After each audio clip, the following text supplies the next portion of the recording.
If you follow the timeline, if you follow the sources, you come to the conclusion that the main organization that was responsible for Cold War anti-communist propaganda in the whole of Greece was actually founded in a science and religion Christian journal and association.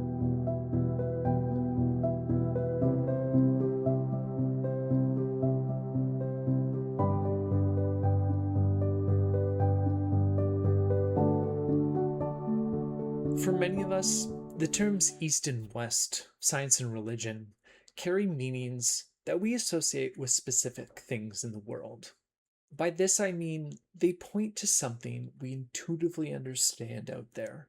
But any comparative analysis of these terms, whether across cultures, across time, across religions, or across sciences, reveals a complex story that is interwoven with histories, ideologies, languages, cultures, and more. These complexities are not only important for those whose job is to produce scholarship on such topics, but is also critical to know more generally, to understanding the complexity behind such seemingly well-known terms that are so central to our experiences and orientations in the world, and the part they play in organizing us with respect to our place in the world. For us here in the West, any confrontation with the East usually conjures images of, say, China, Korea, Japan, or India. But this is complicated by the idea of a Orthodox Christianity that is often referred to as Eastern Orthodoxy. Greece is an interesting exemplar of this. Not only is it considered by many the birthplace of Western culture, but it is also part of the European Union. It is also a place that many Europeans and North Americans view with a type of historical longing. And yet, as we'll hear today, Greece is a peculiar place with a rather complex historical entanglement between science and religion, history and culture, ideology and politics. Its place in history has long been central to the very notion of the West, yet its historical identity challenges any such claim. My guest today is Kostas Tampakis, a senior researcher at the Institute of Historical Studies of the National Hellenic Research Foundation. His research has focused on the history of relations between science and Orthodox Christianity, the history of science and technology in the Greek-speaking world from the 18th to the 20th century, and the history of science education more generally. As always, I am Anthony K Nairn, Assistant Director of the International Society for Science and Religion, and welcome back to the ISSR YouTube channel and ISSR In Conversation series. If you have any questions or comments, please do so below, hit the like button, and consider subscribing for more scholarly content on science and religion. Please enjoy this episode. Welcome, Kostas. Thank you for joining us on the ISSR In Conversation podcast. Thank you for having me. It's my honor.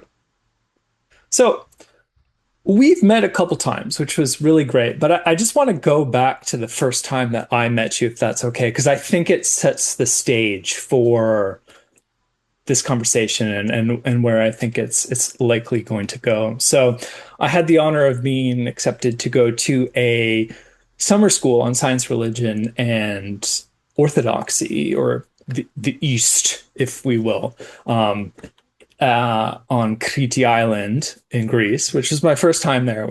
Fantastic.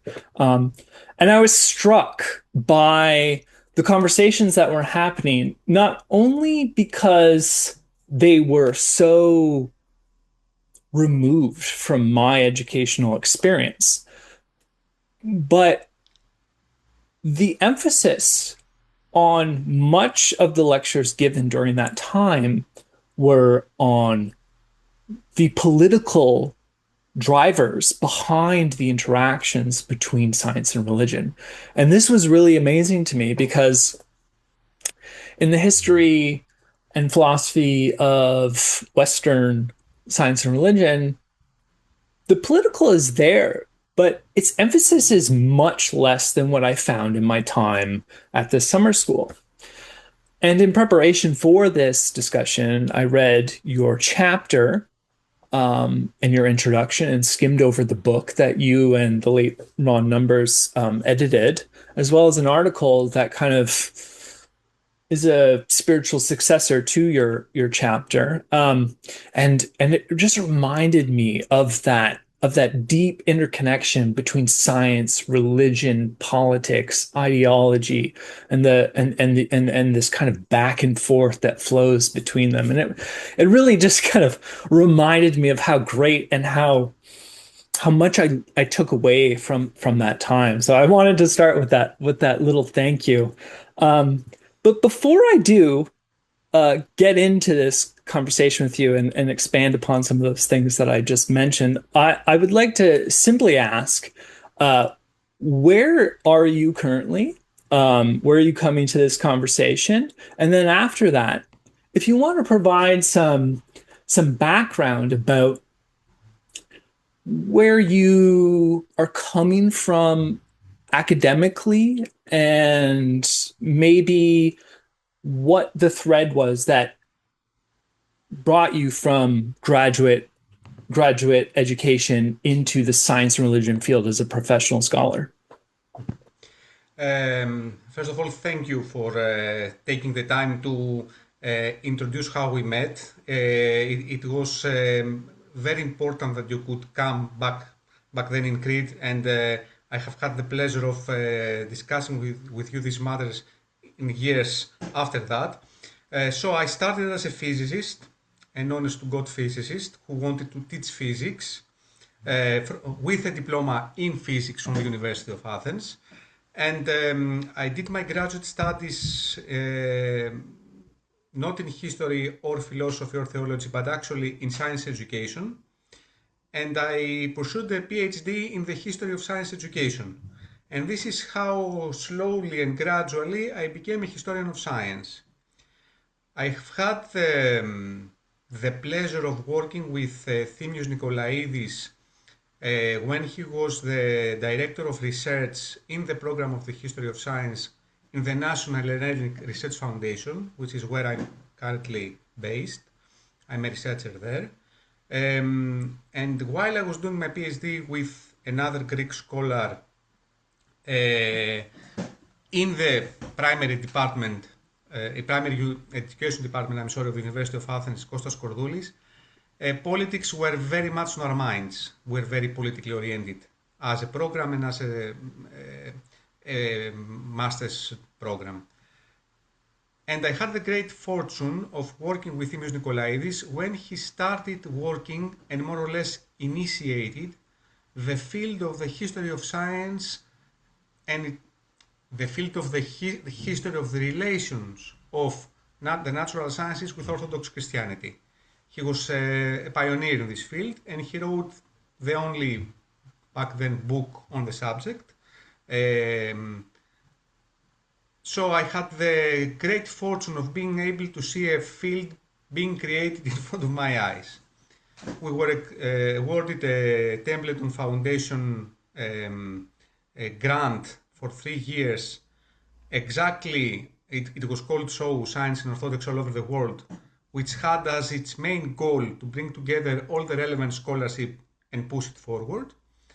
And this is how I came to work, perhaps not exclusively, but mainly on the intersection between the history of science of the natural sciences, Orthodox Christianity, and what we could perhaps call ideology. And I'll stop here because how this interrelates is perhaps another part of our discussion. Yeah, okay. So you're actually coming from this with a background in the sciences, in physics, which is interesting. And at what point did your physics education turn into your interest in science communication, science education, and then the history of science? Like what was that transition or the catalyst of it? My interest in science education began even in my undergraduate years. I had as my Okay. focus in my studies science education. So very early on, I had decided that I want to become someone who teaches physics. And this is why I pursued science education as a master's. And I've taught physics for almost 20 years. In the graduate studies I pursued in the primary education department, the focus was very much historical and philosophical. So I Okay. came Okay. into actual contact with history of science and philosophy of science during my graduate years. And it became a very strong component of my formation as a science educator. We were doing a lot of work on how we could use history of science in science education. That was a million years ago, around 2002 and 2003, About a and million. about a million, give or take. Um, it feels like that right now. And this is how I came to how I met Thimios Nikolaidis, who was a historian of science, still is. He's retired now, he's emerita. Um, and this is how my journey into history of science began through the history of science education. Interesting. Okay. Wow. Okay. Interesting. So at what point during this transition into the history of science and did did science and religion and maybe even politics start entering your thought process? Was it through what you were seeing in the education of physics? For example, I know that Thomas Atchner at Queensland, University of Queensland, he wrote a book on the media and evolution and talked about the way that biological textbooks on biology kind of influence the way in which coming into be biologists see the conflict between science and religion as a conflict. Did you notice things like that, or like how did you get into science and religion from that? This is a very interesting question and a very central one. Because when you are doing some kind of history of education, not so much history of science, but when you do history of education, the political aspect, it's always there. You cannot do history of education in the last 70 years without considering the political and ideological and cultural elements of the area you are studying. Education is always Sure. politically charged. So Yeah, sure. more or less, I was brought into history in general, in historical research, with the tacit and not so tacit consideration that politics is always important. And when you are doing any kind of history, more or less, within an area like modern Greece, and I always add modern Greece because when I say Greece and someone is not from around here, usually their mind goes to Aristotle and Plato and Sure. those people. Sure. And Yeah, sure. probably right now Odyssey and Iliad because they are very, they are everywhere.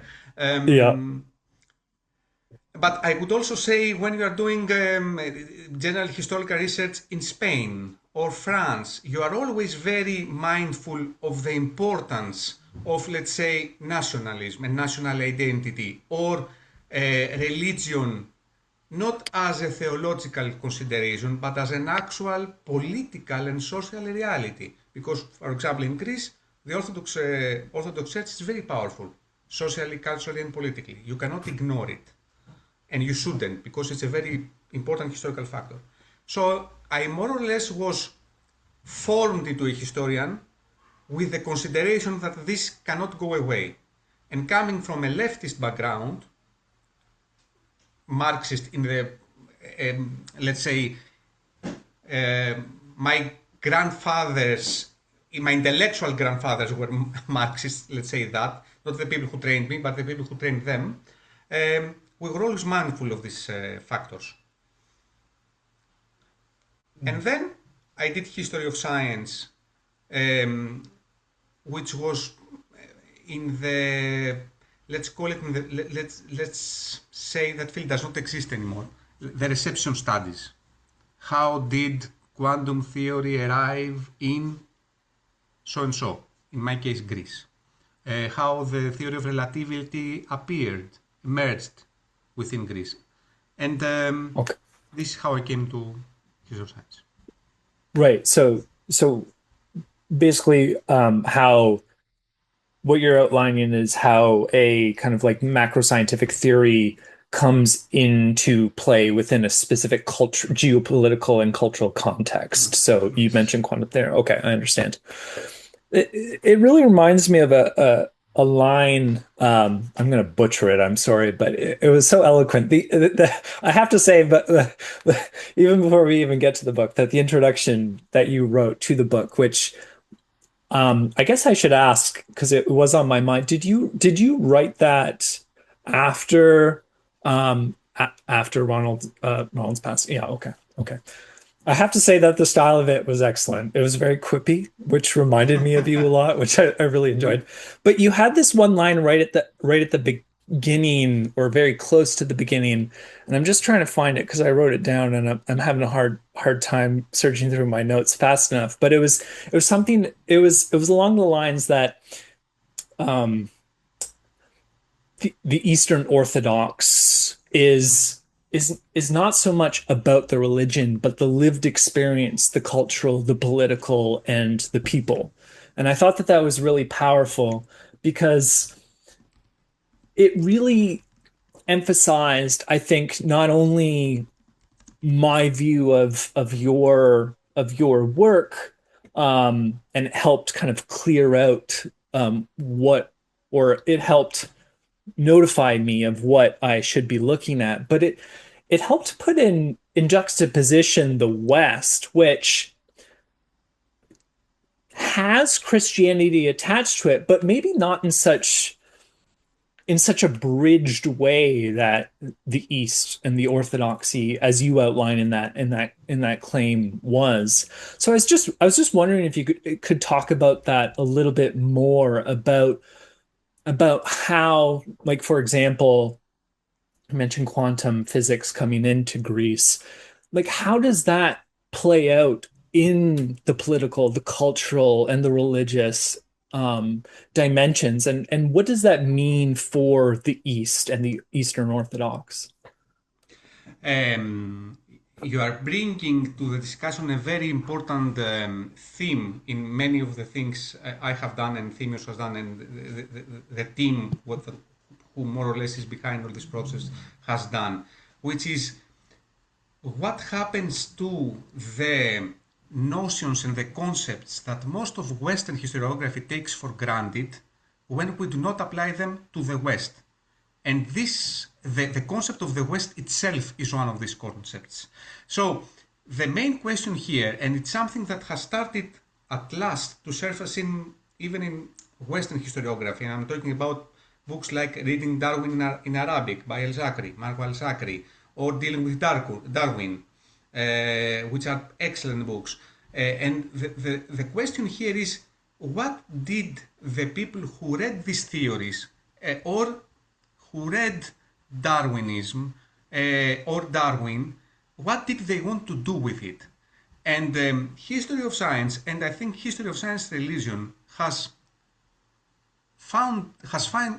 discovered in the last 30 or 40 years that the main question these people had and their main consideration were not actual intellectual technical problems. They were they were questions about how would that affect them in their own work, which was socially and culturally embedded. So when, for example, quantum theory came to Greece, it had to do with materialism. It had to do with communism and anti-communism. It had to do with a long tradition of criticizing materialism in the Balkans and within the nascent Greek state, because modern Greece was founded more or less in 1828. And the fear that this kind of materialism would erode the basic national values, who were language, national descent from the ancient Greeks, and Orthodox Christianity. So this is a very different consideration from the ones we usually come across when we discuss the history of quantum theories, which is usually who read what. And of course, it brings us to the question of language, which Marshall Zucker's book did in an excellent fashion. These people did not, for example, read Darwin in English.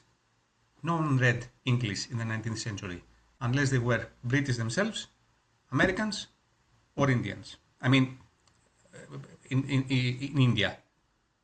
Yeah. Everyone read French or German, and this is an important consideration because people back then did not translate. They more or less rewrote the theories that they sort of present in their own language. Right. Yeah, and you make it very, very plain at one point that there was a gentleman, I forget the name, I apologize, but that he did in fact read and write in English. You emphasized that, and like it was like that was really important to note. I forget who. I apologize. There's so many names that. It's okay. You're probably talking about one of the Greek astronomers, like Kotsakis. Yeah, yeah, and then he did in fact, and you emphasize that, and that was an important part. But what this also really kind of reminds me of how you open the introduction to the book, which is with a quote from Gregory V, where he's outlining these materialist values that are going to degrade and take away from the Greek people.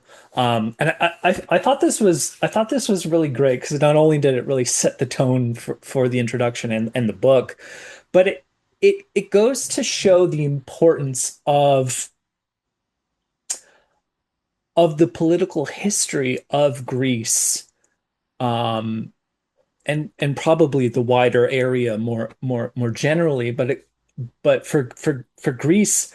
And it was important for me being at the Greek summer school to learn about the history, especially in modern Greece, about something I didn't know about at all, which was the Greek Civil War.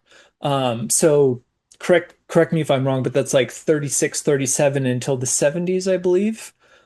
Correct me if I'm wrong. It started officially around the end of the Second World War, so it was 46. Oh, And 46, 46, apologies. and it ended officially around 49, but its ramifications were felt for decades later. For decades later, right? Okay. And this is a really interesting point because you emphasize that Greece is like the only place where it's Orthodox, Western, and communist, or mostly communist at least. Maybe not officially communist, but has a strong communist root. And so, can you detail for those who are unaware of the history of modern Greece, like the importance of these elements, and then after that tie them into science and religion as you so eloquently do in your work? Like, can you bring that together for us? First of all, you are very generous in asking those questions because all us historians sort of think that our work is very important and everyone should know the context of what we write. So I should frown and say, but everyone should know the history of modern Greece. No, most people don't. Most Greeks don't. So it's okay. And I think a more general question can be put forward if we discuss these things. So Greece is founded, it emerges as the first state in the age of revolutions, if we remember the Hobsbawm books, in 1828, 1830.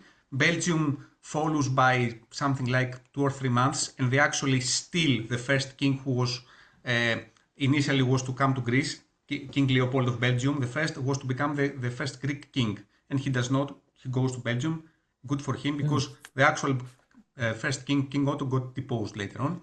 But the important thing here is that we have a new state who creates a national identity based on language, religion, and descent from ancient Greeks.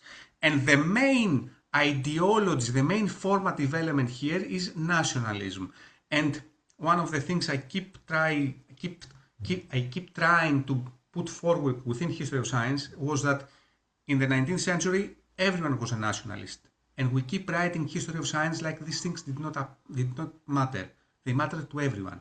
And later on, you have a very strong communist element. During the first decades of the 20th century, communism comes to Greece. And communism presents itself as a scientific world theory, as the rational world theory, which means that the defenders of the conservative scholars within Greece had to more or less double down on this and prove that communism was not actually scientific, was not actually rational, it was also immoral, it had everything bad under the sun, which immediately more or less brings both science and religion into the discussion. So in Greece, we have a state who ends up being in the western part of the Iron Curtain, who is Orthodox, and being an Orthodox in Greece is part of your national identity. Still is. You are going to baptize your children even if you are an atheist, because this is what people do around here. I speak from experience. And we have a civil war where the communists fight Nazi occupation. They are at the forefront of Nazi occupation. And more or less, when World War II subsides, the British army more or less bombs the communists within Athens in order to regain control of the state, because it's under the British influence. And when the British Empire starts off more or less to fray at the end, Greece gets passed over to the Americans. So here we have a context where the Greek national identity really has to be defended against communism, which has a very strong political presence, but in a state where very specifically it has been allocated to the British and the American sphere of influence. And I think this confluence of factors is more or less unique in Europe. There are other states that have a very strong communist tradition, like France, like Italy, like Spain, but they are not Orthodox. And we have states that are very Orthodox, but do not end up in the western part of the Iron Curtain. One of the Greek historians puts it very nicely, where he says that for most historians, the velvet blankets of Orthodoxy got replaced with the Iron Curtain. Yeah. Yeah. Wow. Yeah. Because Kitromilidis says that. Yeah, the Iron Curtain was not only an economic split and a cultural split, but aside from Greece, it really was a religious split too, in some really interesting ways. And yeah, so Greece is really an outlier here, which is really interesting.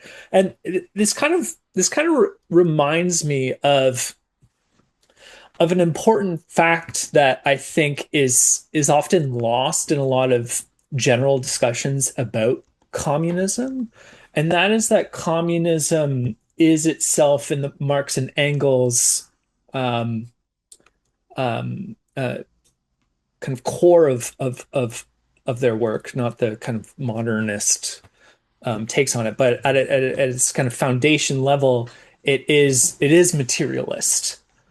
But that presents a problem, right? Because science itself is often viewed as materialist, and I think that and again that quote at the very beginning of your introduction is doing a lot of really heavy lifting there. It's just so apt. It's like it was like it was written and it was destined to be used as like such a perfect quote for the book. But yeah, so and this tension between communism, materialism, science, and orthodoxy becomes kind of a core part of your chapter in that book, and the article that you sent me that kind of continues on that conversation, just in a more specific and slightly later period. So can you detail for us the kind of general moves that you make in those two things before we go into a little bit more depth about the kind of Sure, sure. more metaphysical aspects of those differences and those connections? There is a meta-narrative here which sort of continues the line of argument I just pursued in your previous question, which is why would that be of interest to someone who is not a Greek historian? And this Yeah. will allow me to continue answering your question. And the thing is that, for example, there is a lot of work being done around Cold War history of science and Cold War history of science religion. I mean, Freedom's Laboratory and a lot of books. I don't know how many, even of my peers, know that the Cold War actually started in Greece. I mean, in Greece and Turkey. The first Truman speech saying that we are going to defend the free people was about Greece and Turkey, so that they are not going to fall Oh, on communist hands. The Marshall Plan was founded on Truman's speech about Greece and Turkey, for example. interesting. And this brings me to another part of your question. Why would anyone care if he's not, for example, a specialist in this issue? Working from Greece and on Greece and about Greece or on Spain, Jaume Navarro, my longtime colleague, also does that and collaborator, sort of forces you to recognize these elements when usually in other kinds of more hegemonic historiographical spaces like Great Britain or the US, they get lost. For example, Great Britain did not have a civil war in the 19th century and 20th century. And it's an outlier historiographically. Most other spaces had. So, to bring me back to your question, what is happening here? My argument is that this neat dichotomy between communism and non-communism geographically, science as anti-religious or something that can be harmoniously interwoven with religion, has usually been pursued intellectually. Like people were talking about theories and that's about it, and then they went to the club and had drinks. This is not the case in Greece. It Mm. was the intellectual background and context and ammunition in a civil war where brothers killed brothers literally, where people were being exiled, people were being killed, they were being pursued around their villages. For example, my grandfather was one of them. And many people's grandfathers in Greece and grandmothers were this kind of people. So this is not some kind of ancient history, it's a very lived experience. And it Yeah. was important because Orthodox Christianity was a lived experience. It was how people structured their lives around their church, around their parish. So for the Communist Party to sort of more or less say, you know, our ideology does away with all this. It's not scientific. It sort of created a backlash from scientists, let's call them perhaps scholars, Greek scholars in the 30s and the 40s and the 50s, who said, no, you're actually mistaken. Orthodox Christianity is fully compatible with correct science. And this very early on gets recognized by both communists and anti-communists as an important intellectual field of battle.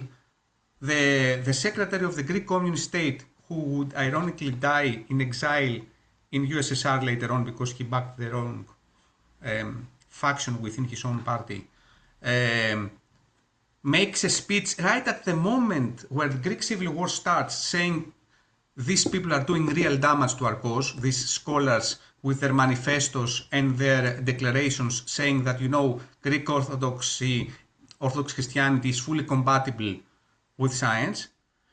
And if you follow the timeline, if you follow the sources, you come to the conclusion that the main organization that was responsible for Cold War anti-communist propaganda in the whole of Greece was actually founded in a science and religion Christian journal and association.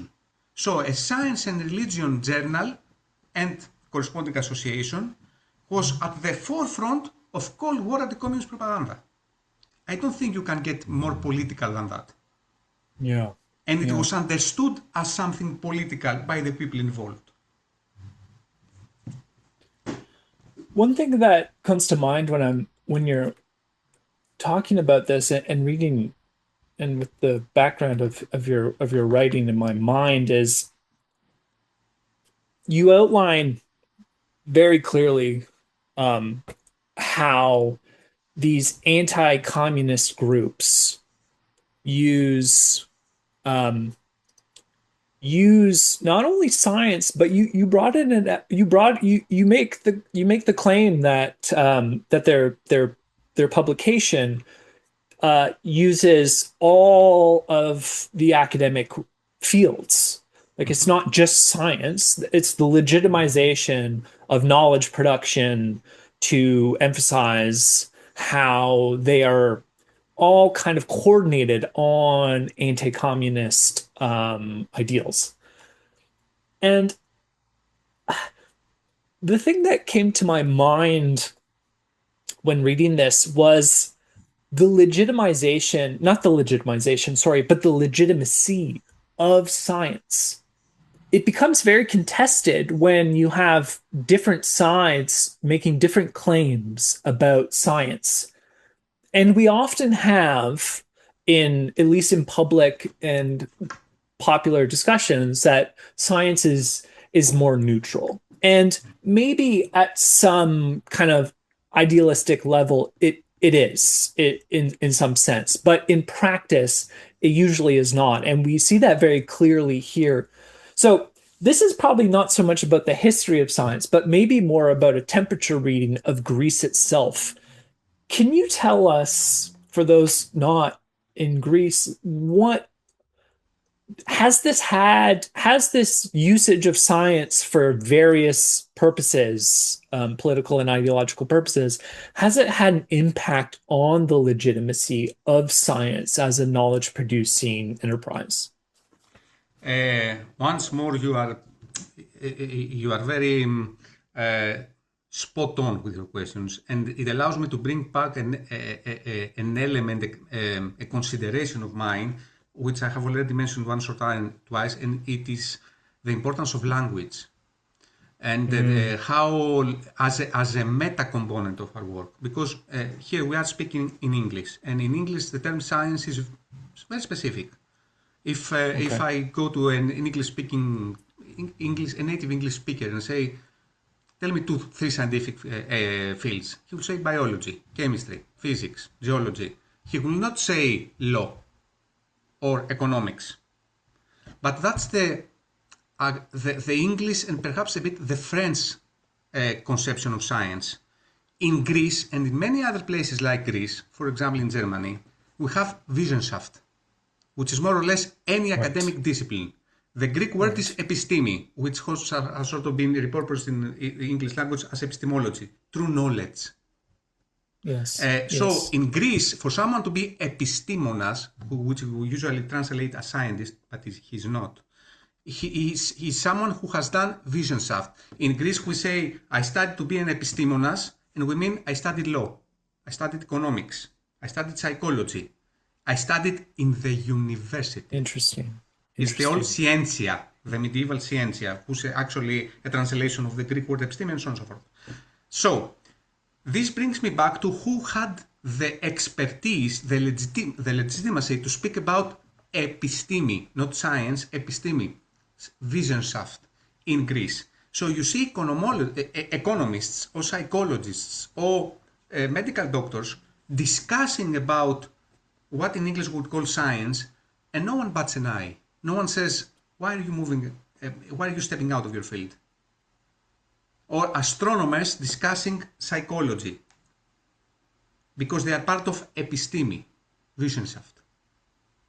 Yeah. This is a consideration that sometimes get lost when we stay within the English-speaking historical corpus. This was not a legitimacy problem for them. Everyone understood and agreed that everyone can speak about these things if he has gone to the university. And perhaps you remember it, perhaps you even know better than me, that the German university, the German model of the university with the 4 schools and so on and so forth, sort of creates this interrelation. So here, when we talk about the legitimacy of science, we are more or less talking about a specific field within the broader field of academically oriented knowledge. Yes. Of which sciences are but a part. And, as you very aptly put, the idea that science is something neutral is very, very recent, even as a normative conception. In the 19th century, no one thought that science, the English-speaking concept of science, was morally neutral. Darwin did not think so. Faraday did not think so. Yes. Newton did not think so. Voltaire did not think so. Certainly not, yeah. Lord Siemens of the eponymous corporation, one of the greatest of physicists and technologists, the word did not exist back then, but industrialists of the era, persuaded the newly created German state to have the first physics institution, research institution in the world, saying that this is our national duty. If Germany is to remain as at the forefront of progress, it has to have this kind of institution. This is a nationalist argument. This is a moral argument.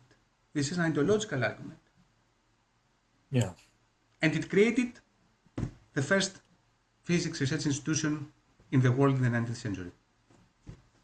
So my argument is scientific practice was never considered neutral up until the beginning of the 20th century.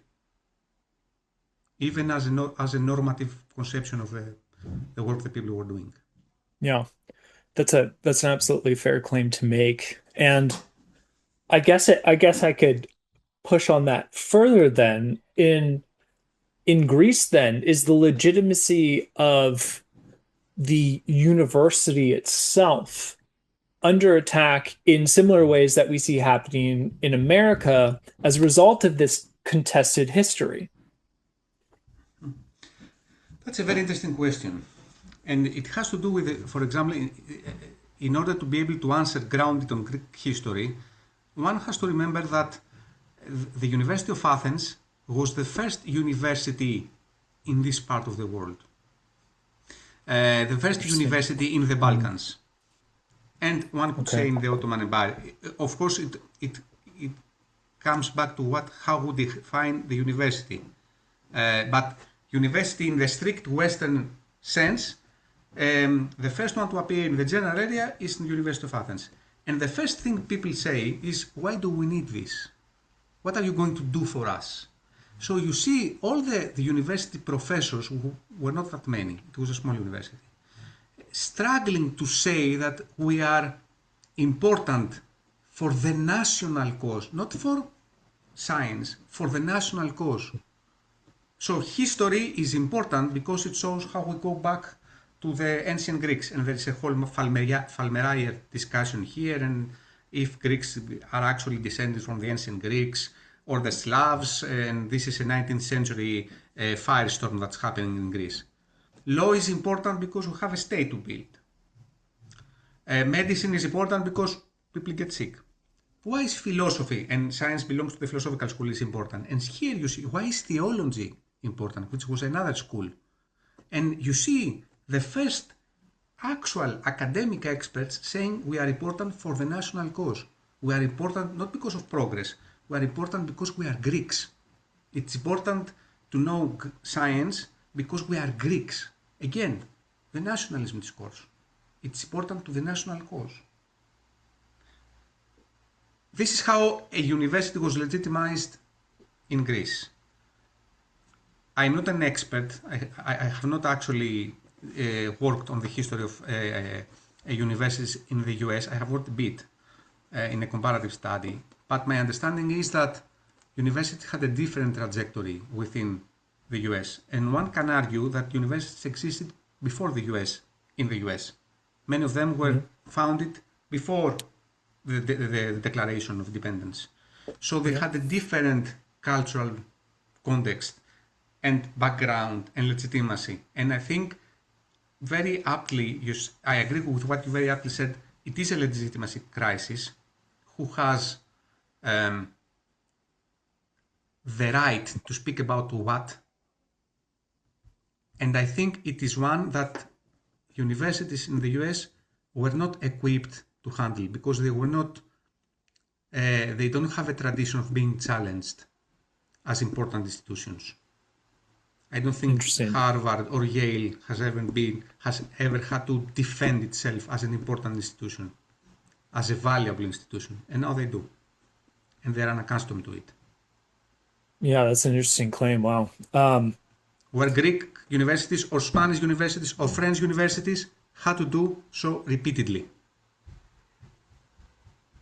Yeah, sure. Yeah, so like the kind of conflict and struggle for existence, if we want to use Darwinian terms, really actually helps solidify the institution as necessary for the national character of a country or state. But this raises another question that you emphasize in your writing, and that is the deep history of Greece. So nationalism can be expressed in the immediate sense, but it does have a historical character. And as most of us know, Greece is in some views the birthplace of the West, even though that, you know, that I remember being at the summer school, and one of the fellow students there had a very interesting claim about that, kind of contesting that itself. But much of the West's architecture, like important architecture, its kind of claims to legitimacy, even some of the far right, even the far right interests look to like Rome and ancient Greece as like a model for how the world ought to be now. So like there's a lot of callbacks there. But for Greeks, they live in a world, especially I remember being in Athens and seeing the Acropolis just kind of hovering above the city at all times. And like, you know, that's a physical reality of a history stretching back 2,000 plus years, right? So how does that deep time, in terms of human deep time, how does that play into that discussion of orthodoxy and of science and of culture? Because like one thing that came to my mind as you said about the millennia trajectory that Greece has experienced is that, well, there was a time when the many cultures that constituted what we call Greece believed in a very different set of deities, right? And we love talking about them. We love creating media about them. We love all that, like Percy Jackson and so on and so forth. And even the new movie, by Christopher Nolan, plays with some of those elements, like Athena's in that, etc. So, like, these forces must shape the reality of Greece. And they must shape, to some extent, the reality of science, of religion, of culture, of ideology. So can you speak a little bit to that? It comes back to how people in various places answer the question, when they have to, of who are we and who we are not. Historically speaking, the Greeks had to answer this question when they created the modern Greek state in 1830, or it was created for them, because it really more or less the French, the British and the Russian more or less stepped in the conflict with the Ottoman Empire, said now this is a state, and the Ottomans said how come, and the answer was because we said so. And this is how Greece was created, more or less. And we Classic. actually, for much of the 19th century, these were known as the guardian powers of Greece. Russia, France, and Great Britain. This is why our king Interesting. had to be from somewhere else, and he came from Bavaria. Okay, So, interesting. the answer to that question, because they had to define who could be a citizen of this new state, took them through many turns. And what is interesting, what you said, because more or less now we say, but of course Greece is Western. It was not back then. When Greece was founded, its second king said, I'm going to make you the model kingdom of the East. Greece was to become the model kingdom of the East. Greece, for the British Empire, was part of the Eastern question. It was part of the, I don't remember the exact name, but it had something to Middle Asia and Asia Minor Bureau of the Foreign Office. So for most of the 19th century, for most of Europe, and for the Greeks themselves, they were part of the East. The model kingdom of the East.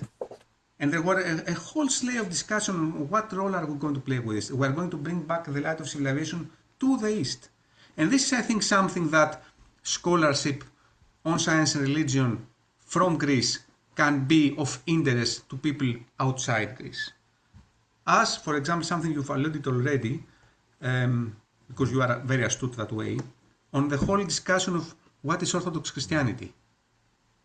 How is it defined, even in specialist books. So there isn't usually a chapter in Orthodox Christianity, there is a chapter on Eastern Christianity. And they more or less put together churches that are not in communion with each other. It's like someone creates, if someone would create a book on the history of Christianity, and it would lump together Catholics and Protestants because they are in the West, and discuss them in one chapter. Eastern Christianity is not a term. There is no Eastern Christian religion. There is, but that has nothing to do with Orthodox Christianity. Orthodox Christianity is something else. And it's supposed to be a global religion. It has nothing to do with the East. And once more, do you think that? Sorry. Go ahead, please. Go ahead. Once more, this is a recurring theme of what I'm trying to do. How this kind of scholarship forces us to confront the analytical categories within our field that we so take for granted, like West, like East, like Europe, like science. Yeah. That was kind of my next question. What do you think that this discussion of the Orthodox, of the East, does for the West? Have you seen a change over the course of your tenure as an academic from Greece who has contact with the West? I mean, I've met you a number of times at various conferences in the UK. You were just in Edinburgh for HSS. Like, what have you seen a change? You kind of hint at that there is a little bit of change happening in your introduction to your book, but what are you seeing? It's an uphill struggle. Sure. And it's an uphill struggle in many ways. I believe that many of my colleagues now know that there is this thing called Eastern Christianity that should be taken, I wouldn't say seriously, but it should be considered, even if they do not want to do it. I found also very interesting how, I mean, this happened in very recent years, I mean, the last 2 decades or so, there was this explosion of global history, which was very important, and it taught us so many things. But what I find especially intriguing is that global history is about India, China, Japan, or the global south, which is Latin America. What is not there is Africa, the Balkans, would sort of get lumped together with Europe, and suddenly this historiographical hegemony of Europe suddenly includes us, which is a great surprise for us. So, this stepping away from Europe, we have to go to India or China. We don't have to go to Poland or Malta or Cyprus or Greece or Finland for that reason. Suddenly, we have to go over there. And it just so happens that these were the areas where the British Empire was very, very active. Or we are going to discuss the global south. South of what? The answer is the US. Sure. So, and my argument, the argument of Jaume Navarre alongside was that before we go macro-global, we can perhaps go meso-global and discuss Turkey, Greece, Poland, Serbia. These are modern names, but I think you understand my meaning. And how this became part of Europe. Because in many cases, for example, in the Nordic countries, that took a crusade. There were actually crusades trying to make these people Christians. But suddenly we are all Europeans. We have to discuss this notion. And I think there is a push towards us. There was this excellent book came out from Princeton University Press called West, the History of an Idea by Varouxakis, who discusses more or less that. And there were others before him. I think this is a direction that has not been explored sufficiently within the field of science and religion. How our field can help imagine the concepts of global history, the global south, east, west, Europe, not use them so that we can have nice grand applications about religion and the global south, question them. Yeah, it's as if that in the push for understanding the world, we forget that parts of the world are actually hidden behind the veneer of sameness, even when it's so different. And you know, that same individual that questioned my um, my poke that Greece has a lot of the kind of like source of the West was also very adamant that Greece not be thought of as European in any sense outside of the economic engines that and policy decisions that bind them together, but that culturally, linguistically, historically, it is very much not European. To which I quipped, "Well, your plugs are the same." but that's actually a good argument. Yeah. but that I think that's really important to remember, is that there can be a place that is European on paper, but is just so different on every other measure that we consider human endeavors on. And I think this is I'm sorry. Go ahead, please. I think this is an argument that can be made for many areas. It can be made for Spain. It can be made for Italy. It can be made for Finland. I've mentioned already Finland once. Or Sweden. Europe is actually not very European if you really look at it. Or Austria. Or Ukraine is a borderline case, but we can discuss it if we want. Or all these areas. And I think that the same argument can be made, for example, for the USA. I'm not sure how this idea of Americanness applies both to Nebraska, Michigan, Texas, or New York.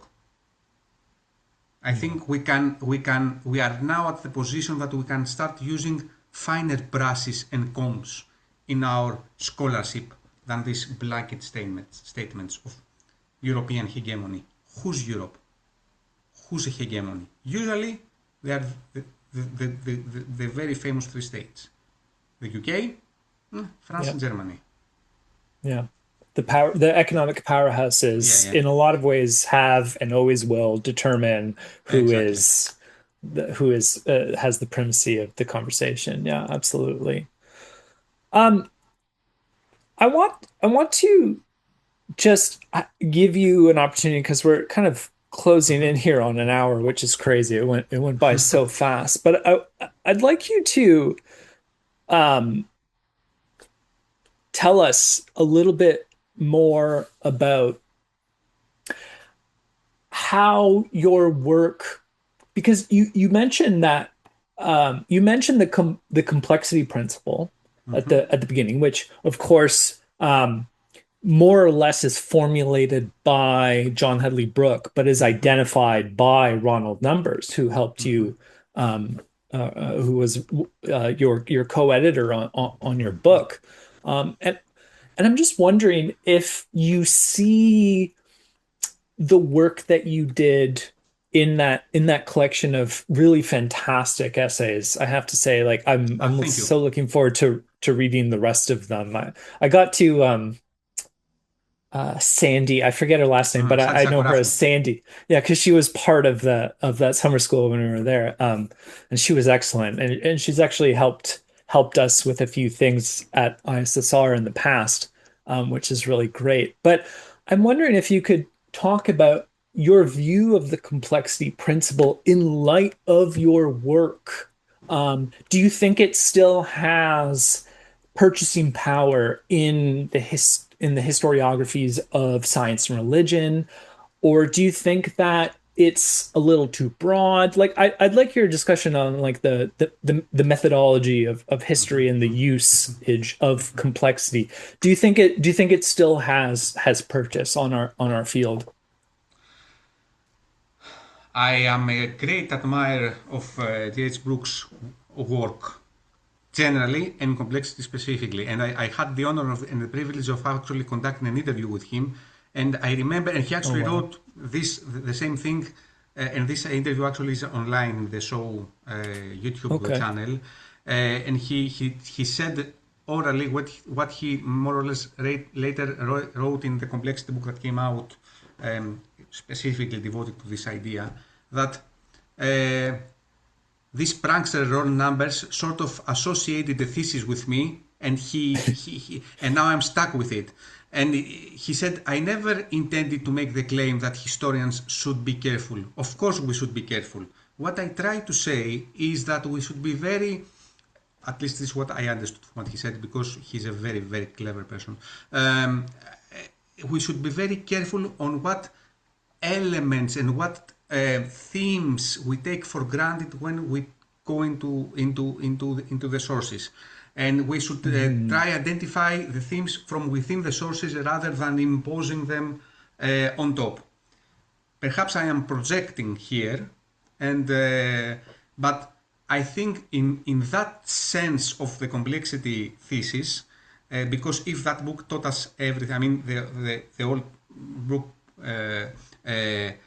book on science and religion, some historiographical considerations, was that look, I'm presenting to you several cases which cannot fit under the same labels. So the labels should be discussed a bit more carefully. And I think that Peter Harrison's work, another giant in the field, also went in that same direction with the ideas of science and religion itself. In that specific sense, I think we have not taken this methodology seriously enough. I think we should Okay. go a step further and push on the narratives and the themes and the analytical categories even more. I think that we can do a lot of work in the concept of Europe from science and religion, in the concept of the West, on the concept of the East, on the concept of religion versus religiosity, not religion as theology, what you mentioned already, but religion as a lived experiment, which, as Peter Harrison has taught us, and as many historians of ancient religion knew already, it didn't have anything to do with what we believe today to be religion. It didn't have to do anything with a holy book. And there are lots of books that have come out on this, Gobri's religion, and so on and so forth. I think as a field we should move in that direction now. Be more complex in our complexity theory.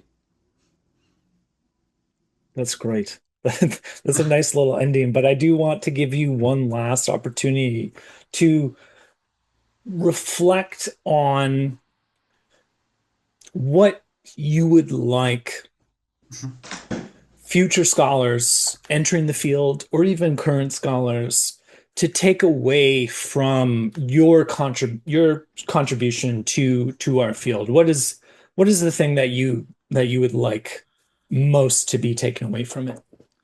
I would be enormously proud and happy if my work pushed some people to consider the interplay between science, religion, and nationalism, which was actually the title of a recent book I co-edited. I would be more than happy if people in my work could find elements that would help them redefine how they approach the concept of religion beside theology. And if they would consider global history to actually have a meso aspect rather than let's say, Europe and Asia focus, which is very important. It has taught us a lot, but I think we can move forward and bring Africa into the fold, and bring the Balkans into the fold, and bring all these borderline cases. Africa is not a borderline case, but I think you get my point. If people because they read something on Greece, they started thinking on how this could be applied to their own work, this concept of national identity, nationalism, how religion affects the everyday life of scientists, as scholars, as citizens, I would be enormously proud and happy. Okay. Well, Did I Kostas, answer the thank you. question? You did. You absolutely did. I think that's probably the takeaway that would be really great for everyone to get on board with. I think that there's a lot of work to be done, especially in Africa. I know that the MENA region has been growing a little bit. The INSBS, which we were a part of, and that's where we last met. They did a small seed, not that small, but a smallish amount on the grand scheme of things for MENA, which I think produced a little bit, but there's a lot of work to be done there. I think you're right. But yeah, no, like I said at the beginning, when I was first introduced to these histories of this area, which we're calling the Balkans, including Greece, it was a whole different world, and I had no idea, and it was so different, so interesting and rich. And I really hope that more people can learn about this. So I'm gonna throw your book probably on the screen here, this edited collection that we've been talking about, so people can be aware of it. And I'll include a link below. But Kostas, thank you so much for taking the time to talk with me and share your work and your thoughts on this really important topic with us. I really appreciate it. Thank you for the opportunity, thank you for the honor, and thank you for the privilege of having this discussion. Well, It was very nice seeing you again, even via yes, small screens. virtually, yes, of course. Well, Virtually. you take care, and we'll You talk too. very soon. Thank Thank you you. very much.